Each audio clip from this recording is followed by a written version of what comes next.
Hi friends, welcome back to my YouTube channel. So today I am going to discuss about Bluetooth from Advanced Communication System EC404 from KTU Syllabus. So this is from module 6 and this is the last topic, I think, Bluetooth. So I'm just discussing some details about Bluetooth regarding the only in the perspective of examination. So this way you can answer your question if they ask for Bluetooth. So we can go to the video. If you like this video, please subscribe my channel, like, share and comment. So let's go to the video. So Bluetooth, so you have seen this Bluetooth already. I think we have been using this since a couple of years. And so Bluetooth is a wireless LAN technology designed to connect devices of different functions such as telephones, notebooks, computers, desktop and laptops, cameras, printers, coffee makers and so on. So these are the connection wireless LAN technology to connect devices together. And the Bluetooth LAN is an ad hoc network, which means that the network is formed spontaneously. The devices sometimes called gadgets find each other and make a network called piconet. So Bluetooth, while we are using Bluetooth, what we are doing, we are just connecting two devices. If they are in range, we will connect it together and we will share the data or something like what we need to do. We are doing that on that connection. So that is a spontaneous action and find each other and make a network called piconet. So they are making a network called piconet, and also this Bluetooth LAN is a ad hoc network. And Bluetooth LAN can be connected to the internet if one of the gadget has its capability. And Bluetooth LAN by nature cannot be large.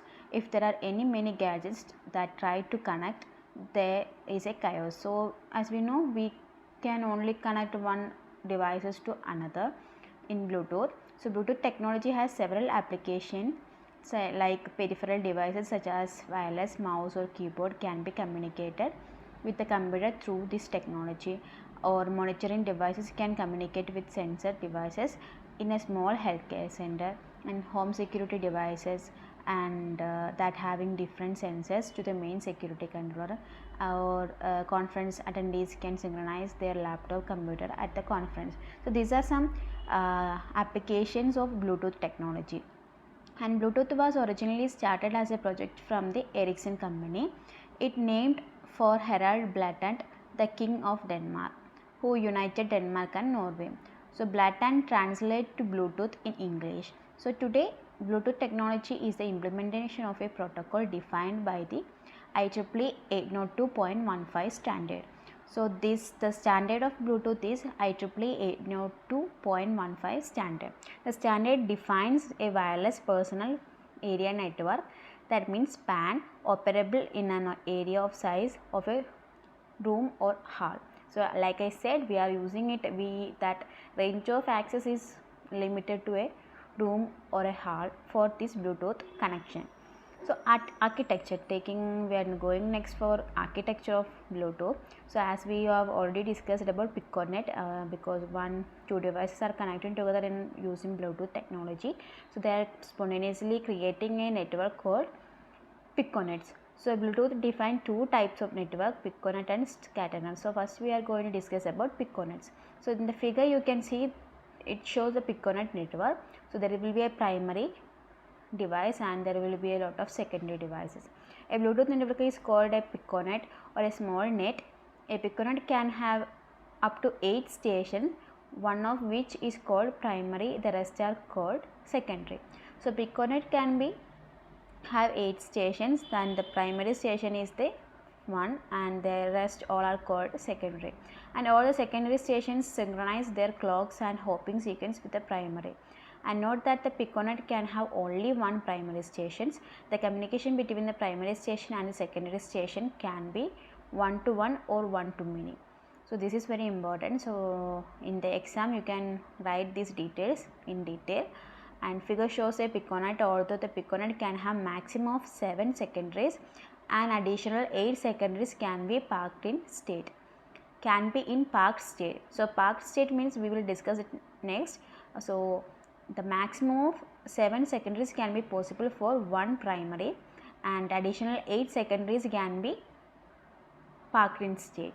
So a secondary in a parked state is synchronized with the primary but cannot take part in communication until it is moved from parked state. So parked means that communication is not happening now, it is in the stop or disabled mode or something, or post mode or something. So whenever it is taken part into the communication, then it will move from the parked state.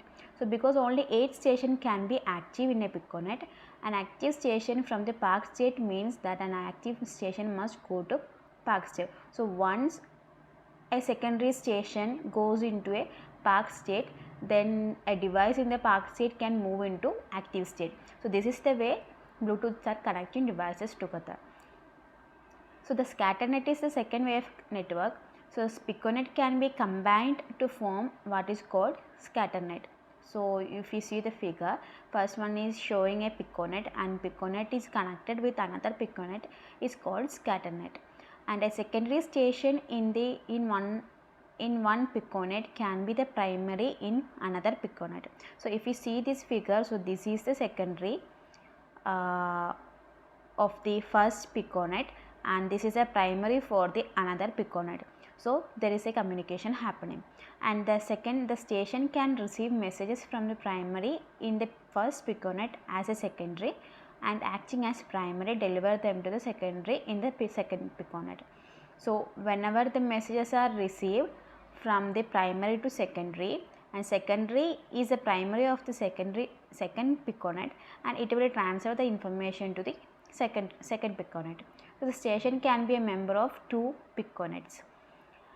So Bluetooth devices, taking about Bluetooth devices, and Bluetooth devices has a built-in short range radio transmitter. The current data rate is 1 MB per second with 2.4 GHz bandwidth, and this means that there is a possibility of interference between IEEE 802.11b wireless LAN and Bluetooth LANs. So there is a interference between 802.11b wireless LAN and Bluetooth LANs. And Bluetooth layers, talking about Bluetooth layers. So if you see the figure, this is the figure for Bluetooth layer, and there are several layers like application, audio, profiles, data, air-to-cap layer, baseband layer, radio layer, control, etc. So the radio layer means the radio layer is roughly equivalent to the physical layer of the internet protocol, and Bluetooth devices are low power and have a range of 10 meter. And the band means baseband layer means Bluetooth uses a 2.5 GHz ISM band divided into 79 channels of 1 MHz each. And FHSS, so frequency hopping spread spectrum, that means FHSS.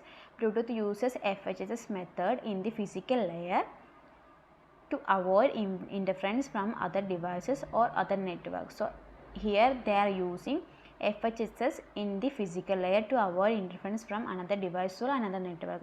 And also Bluetooth hops 1600 times per second, which means that each device changes its modulation frequency 1600 times per second, and a device uses a frequency for only 6 to 5 microseconds, that means 1 by 1600 seconds before it hops into another frequency. That dwell time is 6 to 5 microsecond. And modulation means to transform bits into a signal. Bluetooth uses a sophisticated version of FSK called GFSK, that means frequency, the FSK with Gaussian bandwidth filtering. And this is a way of modulation that Bluetooth uses is GFSK.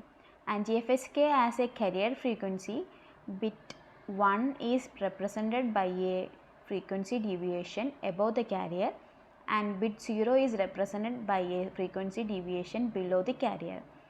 And the frequencies in megahertz are defined according to the formula for each channel. So that is Fc equal to 2402 plus N. So n is from 0 to 78. And for example, for the first channel uses carrier frequency of 2402 megahertz, that means 2.402 gigahertz, and the second channel uses carrier frequency of 2403 megahertz, that means 2.403 gigahertz. So these are the modulation, about modulation and that FHS. So if you see this figure, you can draw this figure while writing the exam. So I think we can discuss the remaining topic in next video. So thank you for watching my video. If you like this video, please subscribe my channel, like, share and comment. So see you in the next video.